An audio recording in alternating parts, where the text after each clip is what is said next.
Barakata Yahweh, Ba'ashem Yahushai, Ba'ashem Rakakodash. Welcome to another live lesson. The name of this one is Behold, or Part 2, Behold the Merchant City.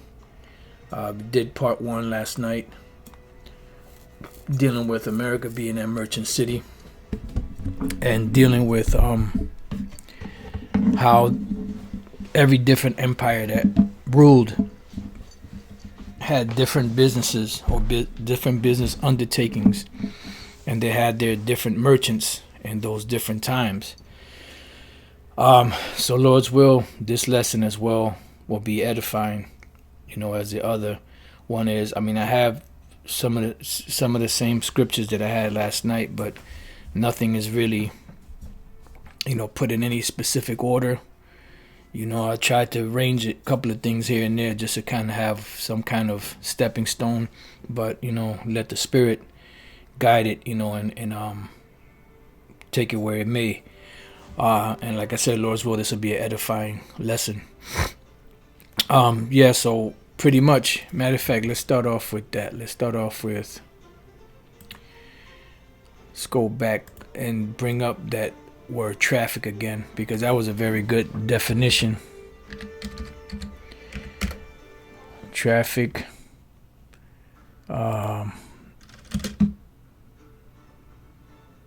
Definition.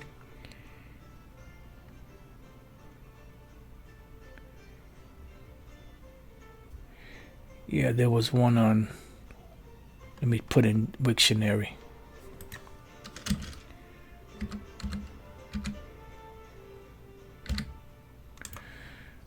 Let me go there.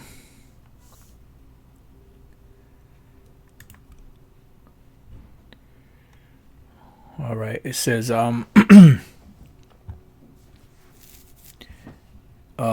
Middle French traffic from Italian traffico, traffic from trafficare, to carry on trade. And number 2 down here is commercial transportation or exchange of goods. So this is what we're dealing with: commercial transportation or exchange on goods. And this is why this is a commercial society or country or world, because it's all based off of commerce. So when we look up commercial, commerce plus IAL, pertaining to commerce. See, from late Latin commercialis, from Latin commercium, which is pretty much commerce. An advertisement in common media format, usually radio, television, a commercial trader, as opposed to an individual speculator. See, so what we're dealing with here in this merchant city is the commercial trader, and these commercial traders are getting rich off of the abundance of America, as we read in the previous lesson. So what we're gonna do is we're gonna go to this scripture here real quick and then build off of that. Revelation 18:19, and they cast dust on their heads. This is dealing with all of the merchants, the kings, the rulers, the nations of this world that have been made rich through America. It says, and cried, meaning that they were in a mournful state. And the mournful state was not because they felt sad for this country, because they know that these devils are treacherous. They know that they're unfair, but that they know still in all that they can still make money off of this whole, America. Weeping and wailing, saying, alas, alas, the great city wherein were made rich all that had ships in the sea, by reason of her costliness. For in 1 hour she made desolate. So all that had ships in the sea were made rich by this whole. And when she's destroyed, meaning America, Babylon the Great, they're going to be sorrowful because they can't make any more money like they used to. You see, let's look up that word costliness. Of her costliness. Temeotas, if I'm pronouncing that correct. Preciousness, costliness, and abundance of costly things. Metaphorically, worth, excellence. So pretty much expensive, to where you're able to make money off of this. And the key here is what? Ships. Because the majority of wares, the things that people buy and sell, come by way of these ships. It's mostly on ships, and then those ships dock at the shore, and those shipping containers are taken off of them and put into a big open place where trucks come in, and these containers are loaded onto those trucks, and then those trucks go and move them from that place to a bigger warehouse. Or they'll take it from they'll take it to a bigger warehouse where they separate the stuff, or they may just have something that just goes directly to one to a supermarket or a grocery store, or just different stores in general, depending on what type of merchandise is in them. And this is how trade is done here in America. So if the truckers strike, or if there's no merchandise coming in, how can any more commerce or any more business be conducted if there's nothing there to trade? Because these ships are very important to the commercial or business part of America. And if these things aren't moving, guess what? Then business cannot be conducted, because the main thing that's being used is those ships, which they have those shipping containers. Now, I wanted to build on that word ships, dealing with King Solomon, because this is another example in the scriptures of business being conducted. And there's many different aspects, many different scenarios where you could look into the scriptures, and they'll have different people making business deals. It could be for money, it could be for animals, it could be for spices, it could be for slaves. So all throughout the scriptures, we see all different types of businesses or business being conducted. So 1 Kings 9:26, and King Solomon made a navy of ships in Ezion-Geber. Why? Because having ships was very lucrative at that time. You didn't have planes, you didn't have helicopters, you didn't have any of that. So the main source of transportation through the waters were these ships. And the more ships that you had, the better it was, because you were able to transport a lot more, than other nations or other people. So it says, which is beside Eloth on the shore of the Red Sea in the land of Edom.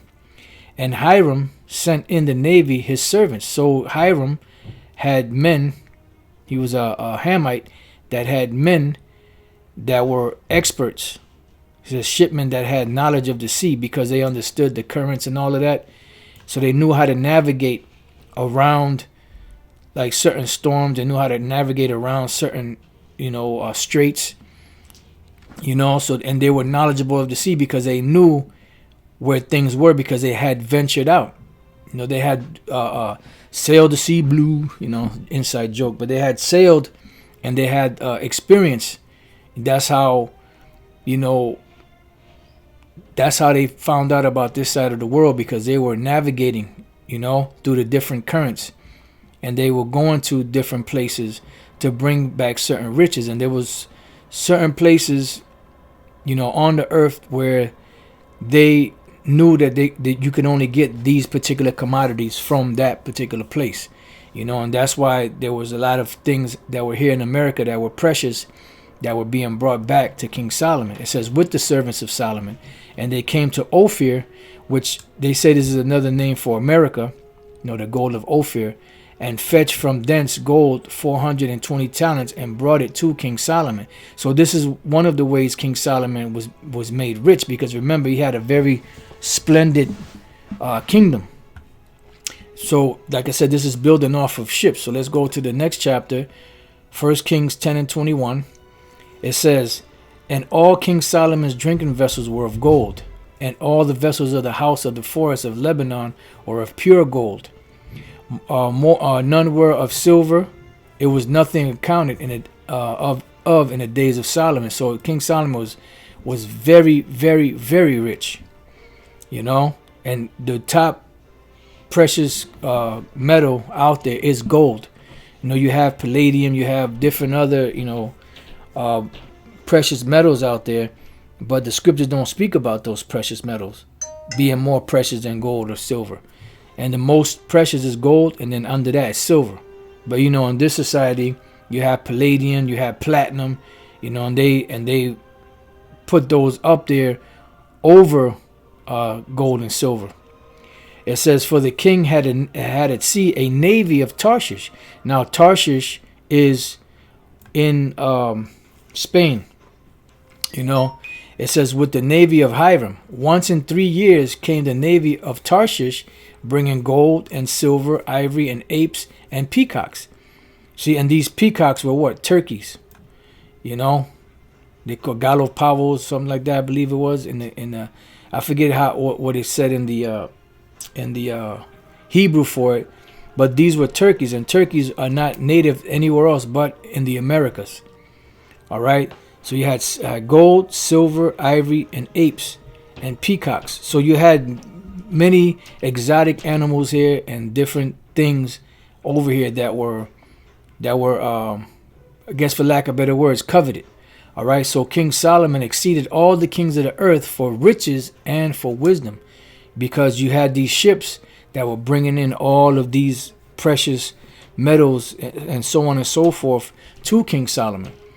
You know, so King Solomon, for that 40 years, that was pretty much like a taste of the kingdom of heaven. And that great splendor that King Solomon had pretty much is just a small idea, you know, of what the kingdom is going to be like, because the kingdom is going to far exceed that. But that was just like a little taste, you know, where everything was in overabundance. You know, that's why it says, matter of fact, let's go real quick. To Isaiah chapter 60. Just bear with me while I find the verse. Right here, 17. For brass I will bring gold. For the amount of brass that you can find, the Lord says He's going to bring gold. And for iron I will bring silver. And for wood, brass. And for stones, iron. I will also make thy officers peace, and thine exactors righteousness. Now, if the scriptures would have said that palladium and platinum were more precious than gold or silver, then they would have had that above gold or silver. It would have said for gold, platinum, you know, for silver, palladium. You know what I'm saying? So, but that's the point. So now let's go back. It says, so King Solomon exceeded all the kings of the earth for riches and wisdom. And these ships was what helped, you know, push that forward. Now let's jump up to the 14th verse. It says, now the weight of gold that came to Solomon in 1 year was 666 talents of gold, which is 666. And I just have to share this with you, brothers. I was fool enough years ago, you know, and I told this to Elder Apostle Gabar, because that's when they said that King Solomon had the mark of the beast. And I said, you know what, I think they saying that, you know, General Yohanan and them saying that because King Solomon had a weight of gold that was 666 talents of gold. And Elder Gabar said, nah, brother, you're giving them too much credit. They ain't that deep. I was like, yeah, you're right, you know, but you know, it was just in the moment. But anyways, it says, beside that he had of the merchantmen and of the traffic of the spice merchants and of all the kings of Arabia and of the governors of the country. So now I'm going to come back to this, but I want to get this one precept because it's building on this.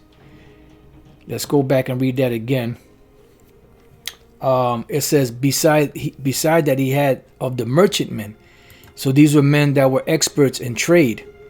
Like you see these devils that are on Wall Street trading, you know, stocks, and you know, these are all those ancient, you know, men coming back that were experts in trade. You know, the word is anawash, which is man. That's another way of saying man. But the Hebrew word for man is ayash. Here we go. Thawar. To seek, search out, spy out, explore, merchant, trader. See, to make a search, make a reconnaissance. So it's a merchant or a trader. So these merchantmen that King Solomon had, you best believe they were experts. There wasn't no nickel and dime hucksters, no nickel and dime con men, snake sales oarsmen. These were wise men of their time that understood commerce, that understood the way that money worked, that understood how weights and balances worked, and they knew the different measurements from the different countries. If they were to travel from one region to another and come into a foreign country, they would know the currency of that country and how that currency worked and how the weights and measures of that country worked. Like Elder Pastor years ago told us the story of how when they went up to Canada, brothers were afraid, to spend money because they didn't understand the money system. And Elder Pastor figured it out. He figured the system out. So he was able to say, nah, brother, if you do this, and that, when you put this in the gallon in the gas tank, it's going to cost so and so. But that's you're thinking in terms of American money, but it's really such and such, So he was able to break it down. He also was down in Mexico, and he never really told us the whole story behind that. But I'm pretty sure when he went down there, he understood how the peso worked, and how to convert the American money, so to speak, to the Mexican money, and he was able to trade, because so this is these merchantmen were expert men that knew, because you can't just be a seller. You can't be somebody that just sells things. You have to be wise in that craft, in that field. And that craft in that field, is based upon a monetary system. A unit of money is based off of weights and balances. There's a whole dynamic that comes with it. So these men that were King Solomon's merchantmen, they were experts. There were no rinky-dink street corner hustlers. They were very, very wise. And of traffic, of the spice merchants, because you had those that sold in different. You had those that sold in camels, in livestock. Like when you go to when you watch the movie 300.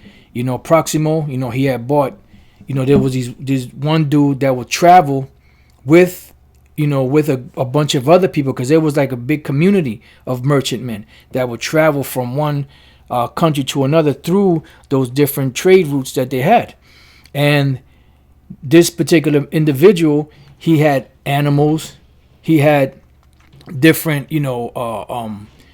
fabrics and different, rugs and things of that nature. And he also had gladiators that he sold as slaves, or he had slaves that he sold, and they would make them into gladiators. So you had those merchantmen back then. All right. It says, and of all the kings of Arabia and of the governors of the country. All right. So you had spice merchants, and spices are very expensive, and they're very lucrative. And this is why the scriptures call Europe the bottomless pit, because they have no real resources, minerals and spices and things, or should I say spices and things of that nature. So that's why they have to go to places like India and other countries that are experts in selling, these different spices. And certain spices are more coveted than others. Like you have something called, let's see if I can find that. It's probably in this one here. Yep. So let's go to this. Let's start off here. It says Songs of Solomon 3 and 6. Now keep in mind, this is poetry, dealing with the Most High and the truth, and the men of the Lord. But I'm going to pull out of this certain spices that the King Solomon is speaking about here. Who is this that cometh of the wilderness like pillars of smoke, perfume with myrrh and frankincense. Now, myrrh and frankincense are very expensive, especially if you get the rocks. It's not as expensive, but if you get the essential oils, they are very expensive. Now, you can get the 100%, which is going to cost you about probably like $15 to $30 for maybe like an ounce or two, something like that. Same thing with the myrrh and the frankincense. Both, they're very expensive, unless you buy the rocks. You have different essential oils that you can use to take internally. Then you have those that you can use as a cologne, so to speak, oils. You have those that you can use as because frankincense and myrrh is very good taken internally. Another term for frankincense, when you go into the taking of the herbs and stuff, there's something called boswellian extract, and that boswellian extract is nothing but frankincense. You can make teas out of this stuff and all of that, which is very good and beneficial. It says with all powders of the merchants. See, so they had different merchants that dealt in different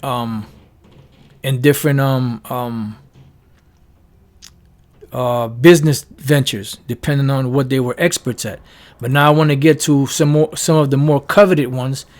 Songs of Solomon 4:13. Thy plants are the orchard of pomegranates. Now, pomegranates are very good, and they are a little bit more expensive than your average fruit because they are very good. The seeds are good for you. The actual I forget what they call them, aerials or something like that. It's very good for the heart. It's very good for the blood. It says with pleasant fruits, and then you have some fruits that are exotic.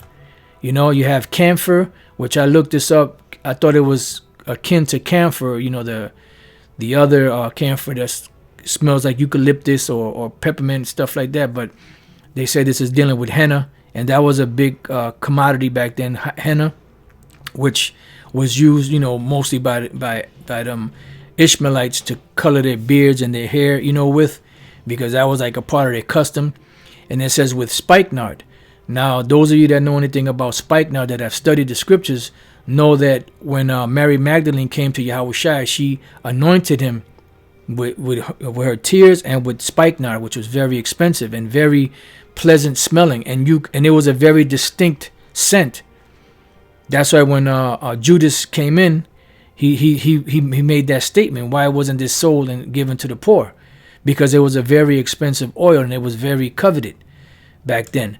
So we have spikenard or narad, spikenard, nard, an odoriferous or aromatic plant from India, and it was also very expensive. Let me see if well, you know what? We don't have to even do that.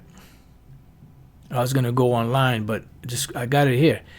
St. John 12:3. Everything's in the scriptures. Then took Mary a pound of ointment of spikenard. So this is a whole pound. Now, if you know when you go to like places like Medina, Mystic, and different other places, wholesale places where they sell oils, they have different sizes. You have pounds, you have half pounds, you have drachmas, I believe it is, or something. I forget the term. It's been a while since we sold oils and incense, but you could buy different vials, and depending on the size, it gets more and more expensive, So this particular ointment, spikenard, very costly. See, so this is one of the coveted ones. This particular oil here. Matter of fact, let's see what it says for spikenard. I don't know if I looked it up or not. Let me see. Nardos. Nard, the head of spike of a fragrant East Indian plant belonging to the genus Valeriana, which yields a juice of delicious odor, which the ancients used either pure or mixed in the preparation of a most precious ointment. All right, and they were, and remember it said it was very costly. Now let's see what the other word was here. Pistekos, pertaining to belief, having the power of persuading, skillful. All right, that's going into something else. Very costly. Let's see what this says. Polutemos. Very valuable, of great price. So this particular oil, spikenard, was very expensive. As we're reading here in this list, the plants of the orchard of the pomegranates with pleasant fruits, camphor with spikenard. It says spikenard and saffron. Now saffron is it's like an herb, but it's also a seasoning, and it is very expensive. When you go to the store, you have like a little plastic thing that's very small, and you'll pay like $5-6 for that very little bit. But there's a little bit of this goes a long way, and it is very expensive. So you can see how you have merchants, merchant spices or spice merchants that would get rich just off of selling spices. And when you walk in the supermarket, those are not the greatest, but some of them are decent. You can see how big the spice aisle could get. So that's just a small amount of what's sold out there. A small amount of what's really out there. And these are just some of the basic ones that they use here in America. But just imagine when you go to India, how many different spices you have. You have all different types of curry. Curry is not just one thing. It's many different. You can have many different curries. It says calamus, which I didn't look calamus up. Corna. Reed, stalk, bone, balances, stalk, water plant, reed. All right. Derived meaning measuring rod, beam, shaft, branches, shoulder joint, water plant, reed. So you had calamus and cinnamon is a very great spice, very good for the body, very good in regulating the blood. It says cinnamon with all trees of frankincense, see, myrrh and aloes, and all the chief spices. So you have spices, and you have chief spices. Like one of the top spices out there and herbs out there is cayenne pepper. It's called king of the spices or something, king of the herbs or something like that, because it is very good for you, and it helps blood circulation. It helps deliver other herbs and supplements directly to the affected area that it needs to go to. Because it helps it to travel quicker through the bloodstream. So there was a lot of different spices, and just alone on spices and incense and stuff like that, oils, you had men that would get rich off of these things. So you can see how vast it could be just in one business venture. Now you're talking about fabrics and rugs and then you had materials to build. You had different trees out there. You had fruit trees that you were not supposed to touch, but then you had trees that were set up by the Lord, by Yahweh Bashem Yahushai, strictly for building, which you were able to build stuff off of. That's why you would leave the fruit tree alone, because the fruit trees was to eat. But those trees like oak, maple, and others as such were set up for building. And these devils, they know the difference because they've done the studying. All right, so let's see. So we got that. So now let's go here to Second Chronicles. I don't know. Just bear with me. Like I said, this is a little, that's not really structured. I'm just going, through what I have here. Okay. This is 2 Chronicles 1:15. And the king made the silver and gold at Jerusalem as plenteous as stones. Why? Because he had these different navies, these different ships that were bringing all different types of things to King Solomon. And cedar trees made he as the sycamore trees that are in the vale for abundance. And this is another thing, wood.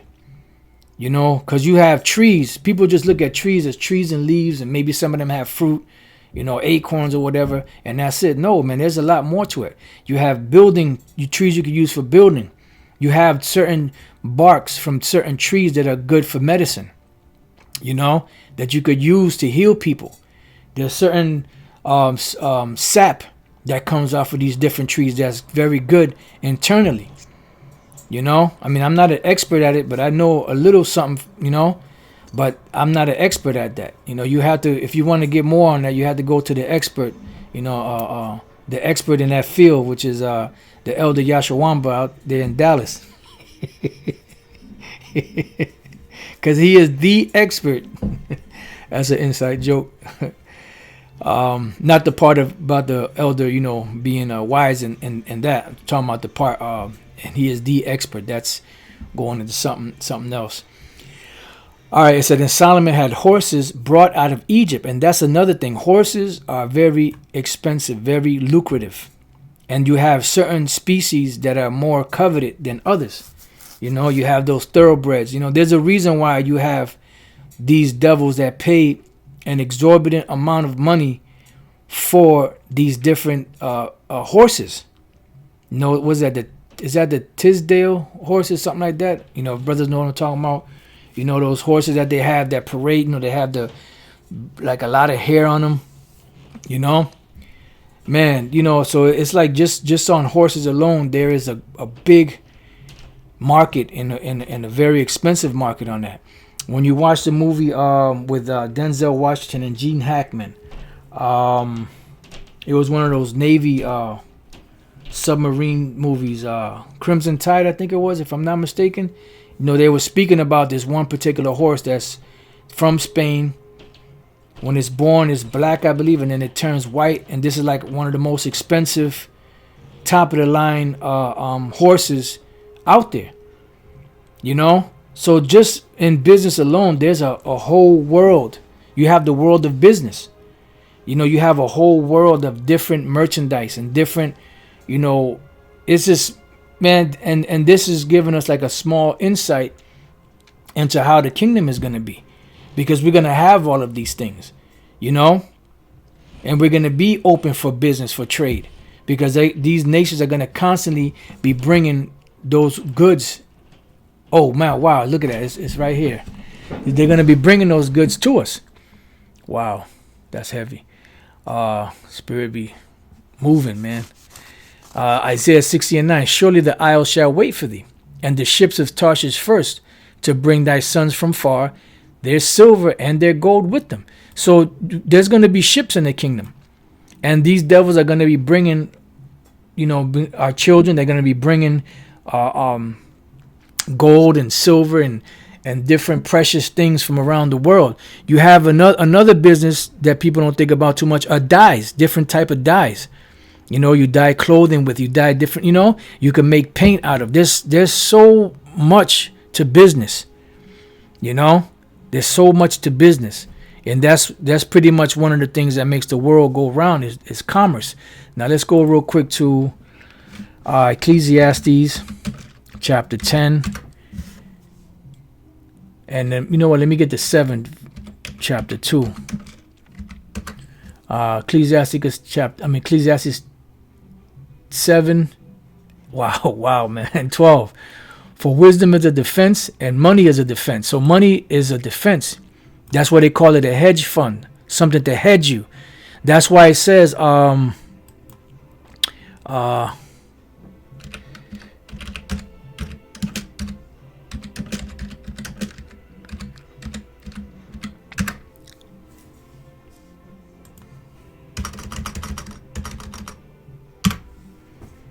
Luke 16:19, and I say unto you, make to yourselves friends of the mammon of unrighteousness, that when you fail, or when you fail, they may receive you into everlasting habitations. Yeah, you know. So if you're on a job and you cool with a particular Edomite, you know, just because you know you're Israelite, you don't have to be an asshole, you know, because sometimes you might be in a jam and this man might bail you out of that jam, you know. So that's why it says, and I say unto you, that's why the Apostle Paul said, using this world, but not as abusing it. You know? Because there's sometimes when you got to get in and get out. It says, and I say unto you, make to yourselves friends of the mammon of unrighteousness. What is mammon? That's money of unrighteousness. So sometimes you're going to have an individual out there that might be a heathen that you might be cool with, at the job. Y'all might, hey, what's up? What's going on? And you might be in a jam and he might be able to help you out that jam. It says that when you fail, or is that fall? When you fail, they may receive you into everlasting habitation, so they can help you out of your situation. Why? Because for wisdom is a defense and money is a defense. But the excellency of knowledge is that wisdom giveth life to them that have it. And that's the resuscitation. That is the breath, wisdom. So going back to Isaiah 60, surely the isle shall wait for me, and the ships of Tarshish to bring thy sons from far, their silver and their gold with them, unto the name of the Lord Yahweh Bashem Yahushai thy power, and to the Holy One of Israel, because he hath glorified thee. And this is a part of the glorification, getting back that status, getting back that greatness, getting back that status that we had prior to falling, before we became the Nephilim, before we fell from grace from the Lord. That men of renown, that great name that we had, that echoed throughout the earth.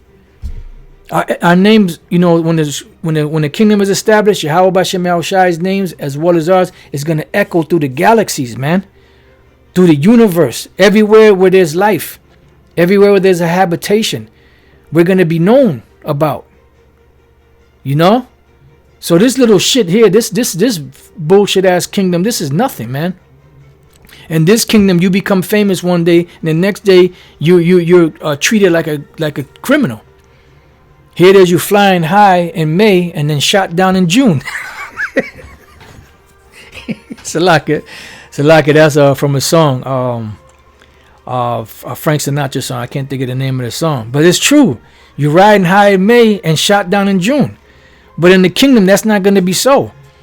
That fame is going to be everlasting. It says, and the sons of strangers shall build up thy walls. Yeah, because they're going to be using these precious stones, these precious commodities, cleaning them up, setting them up right, and building the kingdom of heaven physically on earth. It says, and their kings shall minister unto thee. So these Rothschilds and Rockefellers and these different top families among Elam and among Moab and among Ammon and among Ham and all of those, they're going to be there officiating our business. They're going to be building our walls. It says, for in my wrath I smote thee, but in my favor have I had mercy on thee. It says, I'm trying to think of the name of that song. I can't think of it. I mean, I could hear some of the lyrics in my mind, but I can't think of the actual name of the song. It says, therefore thy gate shall be open continually. Why? Because it's going to be business. Business. It says, they shall not be shut day nor night, that men may bring unto thee the forces of the Gentiles, meaning the riches of these nations. Why? Because they belong to us. Remember, the world was made for our sakes. And that their kings may be brought. Why? Because you're going to have some kings that are going to be bringing other kings. You see?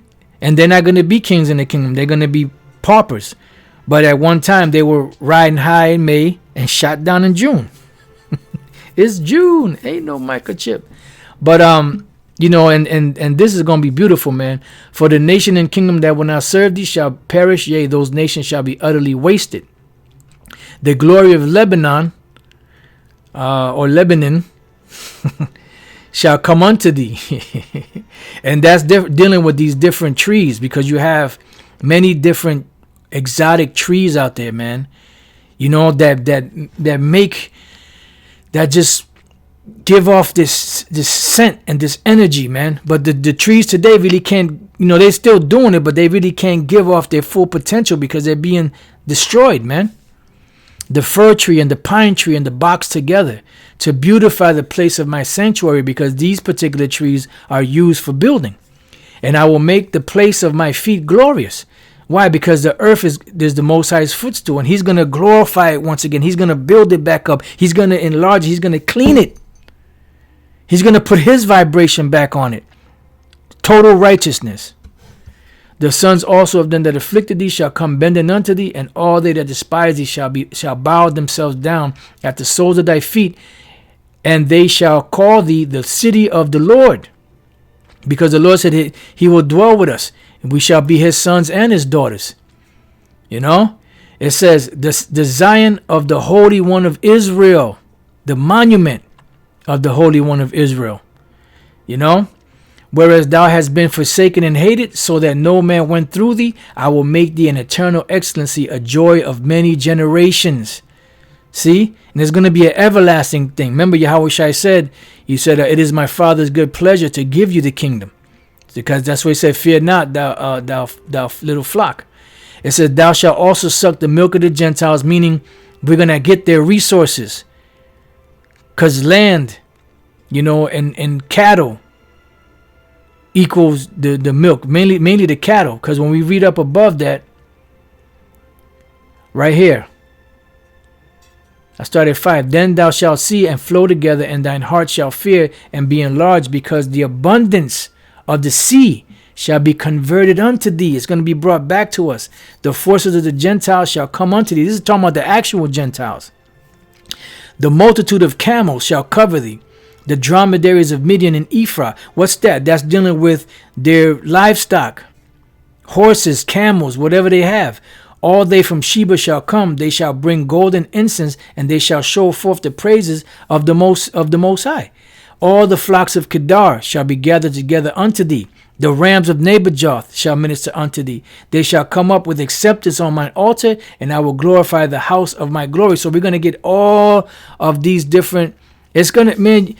See, Jake thinks small, man. Jake has that slave mentality where they think that you have racks of these FRNs, and that's riches. That's not riches, man. That ain't shit. Those are nothing but debt-bearing notes. And it tells you on that it's a note for all debts, public and private. That's not real riches, man. Real riches is land. Real riches is cattle, gold, silver, spices, having control over regions, and also slaves, because you need somebody to cultivate that land. So let's jump down. Thou shalt also suck the milk of the Gentiles, and shalt suck the breasts of kings, and thou shalt know that I, the Lord, am thy Savior and thy Redeemer, the mighty one of Jacob. For brass I will bring gold, and for iron I will bring silver, and for wood, brass, and for stones, iron. I will also make thy officers peace, and thine exactors righteousness. All right? And then it goes into more, but I'm going to go back to where we were at. Ecclesiastes 7 and 12. That's it, brother Ba'ashem. That's life. That's right. No, you're right. That's it. That's life. You know, that's the song. It says, for wisdom is a defense, and money is a defense, but the excellency of knowledge is that wisdom giveth life to them that have it. So now let's go to the 10th chapter and the 19th verse. A feast is made for laughter, and wine maketh merry, but money answereth all things. So that is the hedge. You know, that is a hedge. So now let's go back to 2 Chronicles 1 and 16. And Solomon had horses brought out of Egypt. So there's a lot of money in horses. And linen and yarn. See, you have linens. Linen is a very precious fabric. You know, and this is what the garments of the priest were made out of, because the Lord didn't want anyone sweating around him. You know, it says, and linen yarn. The king's merchants received the linen yarn at a price. Yeah, because you could get paid off of fabrics. You know, you have Egyptian cotton. That's an inside joke. You know, you have different types of cotton. You know, you have you have velour, and then you have different fabrics out there that are more expensive than others, and you could see in the quality. You know, you have your low materials, you know, for lack of better words, and the upper class materials, so to speak. You know, and you could see that as you go up the chain, so to speak, there you could see the difference.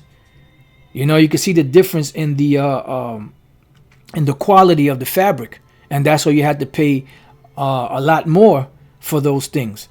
It says, and they fetched up and brought forth out of Egypt a chariot for 600 shekels of silver. And here in America, they make chariots, they make cars. Back then, it was a horse and buggy type thing, but you had to have the buggy made, and then you had to buy the horse to pull the buggy. You see? So today it's the same thing. You have a chariot which has a horsepower in it, which is the engine and the transmission and all that, you know, and it gets you from point A to point B, and that's how they trade. So they did the same thing in the ancient world. And then horse for 150. These are shekels of silver. So remember, these horses are very expensive. And so brought they out horses for all the kings of the Hittites and for the kings of the Syria by their means. See? So they went, and whatever resources they had, they would trade with these different kings for these particular horses, because some horses were more in demand than others. Clydesdale. It was Clydesdale horses. The Clydesdale horses. That's what it was. Not Tinsdale or Tisdale. Clydesdale. Because Tinsdale is William Tinsdale, but then you had the Clydesdale horses.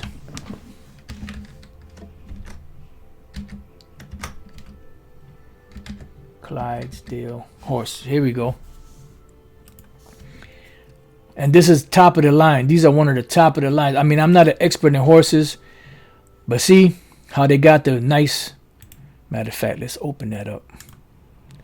See how they got the nice furry. You know, you could see that this is an expensive horse. You could see that just by looking at it.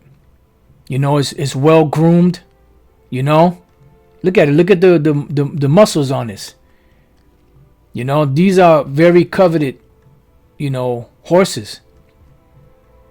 You know, and just dealing with horses, man, you there's a whole market for that. You know, you have thoroughbreds. You know, and thoroughbreds are used for racing. I mean, I'm not sure if they use it for anything else. Like I said, I'm not an expert, you know, but you can see here. What's that? That's Moab or Esau? He's a Edagook. He's a Edagook. Well, look at this horse. This is a thoroughbred, man. These horses are very expensive, man. So just on that alone, man, you know.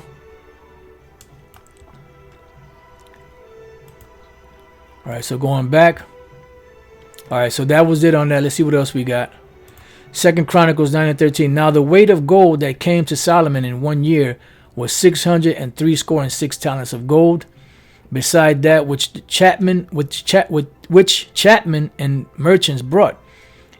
All the kings of Arabia and governors of the country brought gold and silver to Solomon, and the king made 200 targets of beaten gold. So pretty much King Solomon was very rich. I just wanted to look up this word chapman real quick. And the chapman on the wash, okay, it just says man again, and Thawar. Okay, it's pretty much the same thing, Thawar, which is merchant trader. All right, so now what else we got here? All right, we're gonna skip that one, and we're gonna go.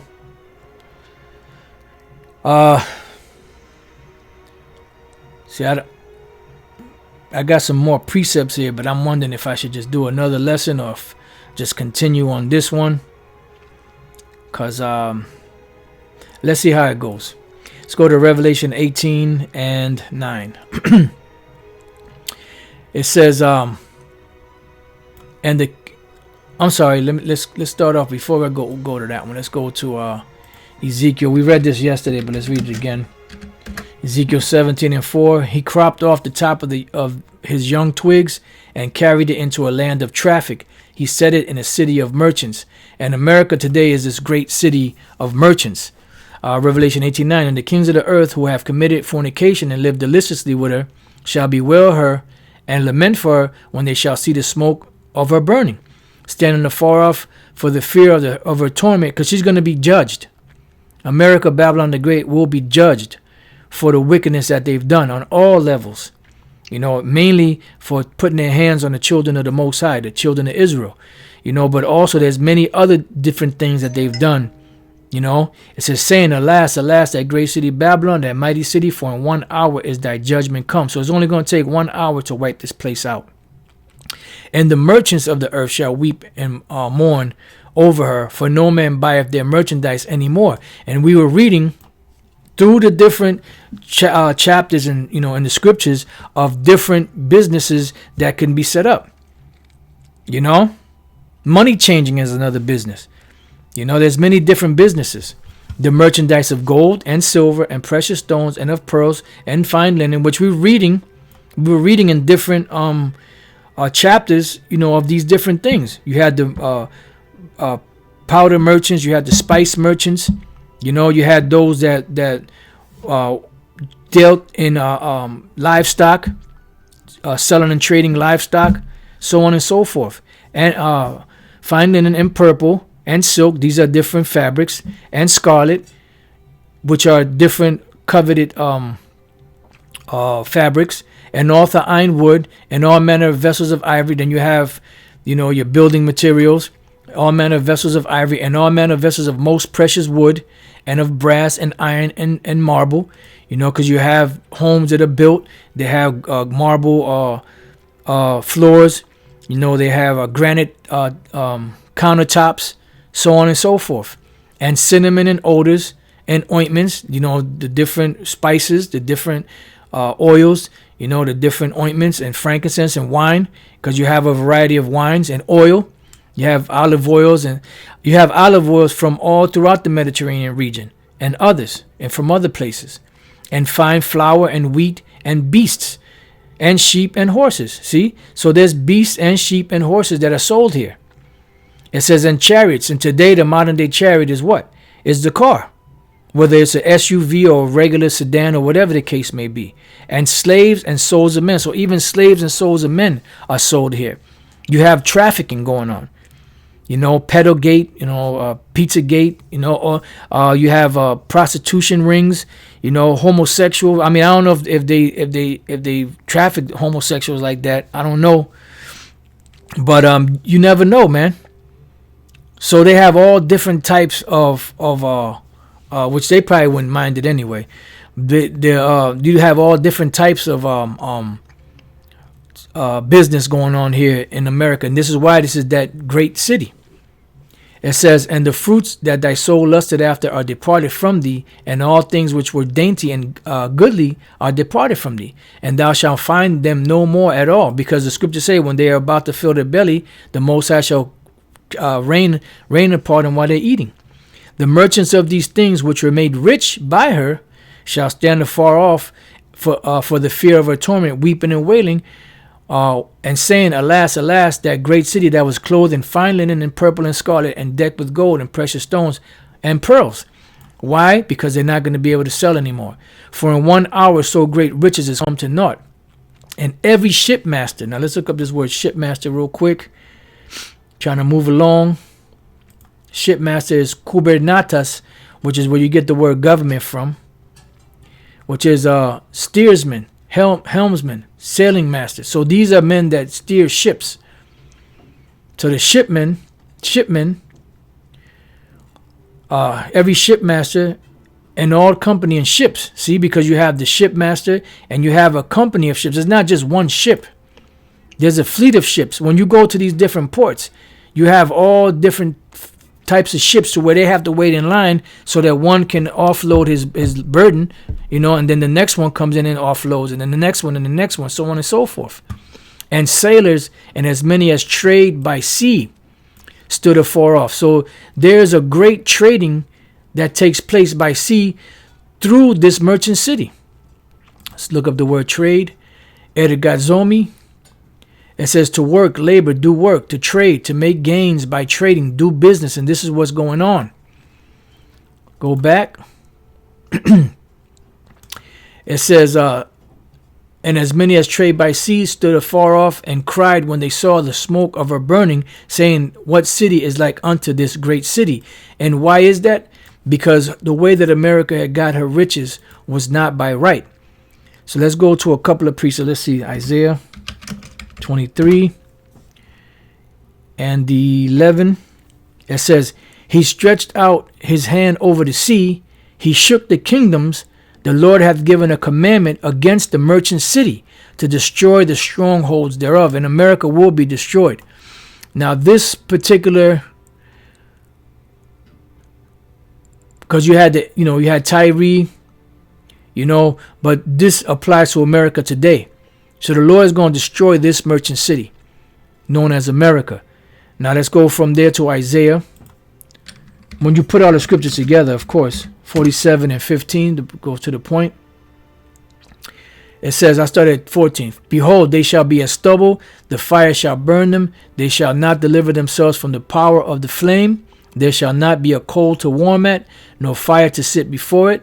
Thus shall they be unto thee with whom thou hast labored, meaning dealing with trade, even thy merchants from thy youth. They shall wander everyone to his quarters. None shall save thee, because no one's going to be able to help America out. We would have healed Babylon, but she is not healed. Forsake her.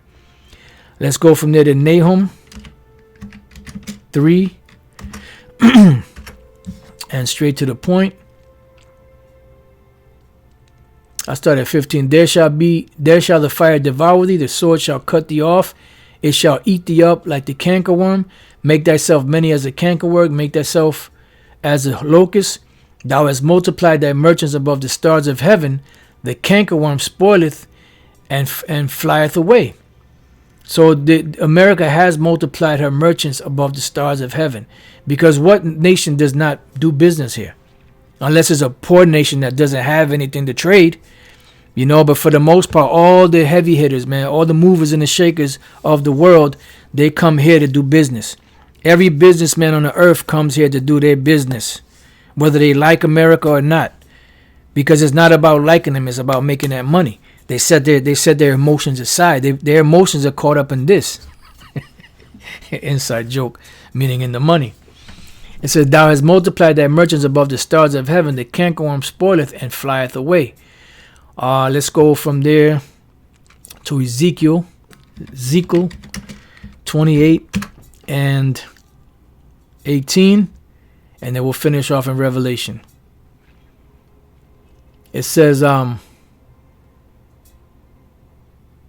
start at 17. Thine heart was lifted up because of thy beauty. Thou hast corrupted thy wisdom by reason of thy brightness. Yeah, because these devils have the book, but they don't follow it. I will cast thee to the ground. This is going along with Isaiah 47 chapter. I will lay thee before kings that they may behold thee. And that's what these nations are going to be looking when America falls. Thou hast defiled thy sanctuaries by the multitude of thine iniquities. By the iniquity of thy what? Of thy traffic. Which is what? Their trade. And how they conduct business. Traffic, rakala. Merchandise, traffic, trade. So by way that you trade it, that's one of the ways that you created iniquity. Remember, we read yesterday in the book of Ecclesiastes 27, and I believe it was 2.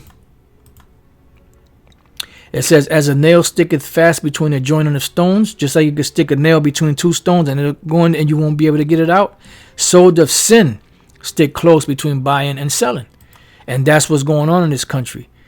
It says, by the iniquity of thy traffic, therefore will I bring forth a fire from the midst of thee. Because the Lord allowed them to create he had made the smith that created the coals, or created the smith that made the coals in the fire. It shall devour thee, and I will bring thee to ashes upon the earth in the sight of all them that behold thee. And ancient Tyre was not brought to ashes in the sight of all these nations. This is dealing with America, Babylon the Great, which the backup to this is Isaiah 47 and Revelation 18. because the ancient Tyre wasn't burnt up in ashes. See, this is dealing with America. All they that know thee among the people shall be astonished that thou shalt be a terror, and never shalt thou be any more. And that word for terror there, excuse me, balaha, terror, destruction, calamity, dreadful event. So it's talking about not being terrible as a terror to people, but being a terror as far as people looking at it and cringing and say, oh snap, you know, destruction, calamity, dreadful event. And this dreadful event that's going to take place is when the Lord destroys America, Babylon the Great. So this is talking about America. This ain't talking about the ancient king of Tyre, you know, or the ancient Tyre. All right, so now let's go back to Revelation 18 and finish out there. And they cast dust on their heads and cried, weeping and wailing, alas, alas, that great city wherein were made rich all that had ships in the sea by reason of her costliness. For in 1 hour she made desolate. Rejoice over her, thou heaven, and ye holy apostles and prophets, for the Most High hath avenged you on her. And we're supposed to be rejoicing about this, because the Most High is avenging us on her, especially when the Lord destroys it. That's why the elect that get beamed up into the chariots, it said it's going into the chariot. It said it's going to be doing what? They're going to be rejoicing and praising the Lord, and still be affrighted, but be praising the Lord because the Lord avenged us on this place. You know, Lord's will. You know, we make it out of here. And the mighty angel took up a stone like a great millstone and cast it into the sea, saying, thus with violence shall that great city Babylon be thrown down, and shall be found no more at all. Meaning that there ain't gonna be no more Babylon the Great. This is it. This is it. And the voice of harpers and musicians and of pipers, and that's another business. You know, musicians, you know, actors, all of that. That's all a business. These are talents that are being exploited.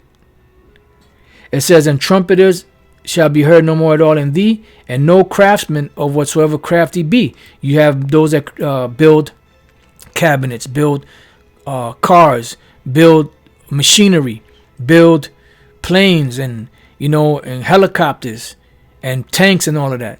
There ain't gonna be none of that. Carpenters, plumbers, electricians shall be found any more in thee, and the sound of the millstone shall be heard no more at all. And these big businesses, these warehouses, that start off in the morning, and you hear the engines going on, to start the business day. There ain't gonna be no more of that. And the light of a candle shall shine no more at all in thee, and the voice of the bridegroom and of the bride shall be heard no more at all in thee. For thy merchants were the great men of the earth. For by thy sorceries were all nations deceived. And this is why they come here to America, because the Babylon has been a golden cup in the Lord's hands that made all the earth drunken. And there's no other place on the planet that could be attributed with that, for lack of better words, but America, which is Babylon the Great. And in her was found the blood of prophets and of saints and of all that were slain upon the earth. Because you had these devils when they came here and they destroyed Jake, and the blood is still here among them. And that's the main reason why the Lord is going to destroy this place. That's why he spoke about the controversy of Zion. So with that, I'm going to end it there. This has been part 2 to Behold the Merchant City. And there's a lot more that could be done. This topic is a vast topic. It's overwhelming. It's very overwhelming. But Barakateh Bashim Yahushai Bashim Rakakodash, got me through it, and got brothers through it. Brothers are on fire on the comment board, putting up all kind of precepts and scriptures. And man, beautiful, beautiful, beautiful. All right, so with that, I pray that your brothers have been edified, and the water for the comments. Till the next time I say Shalom.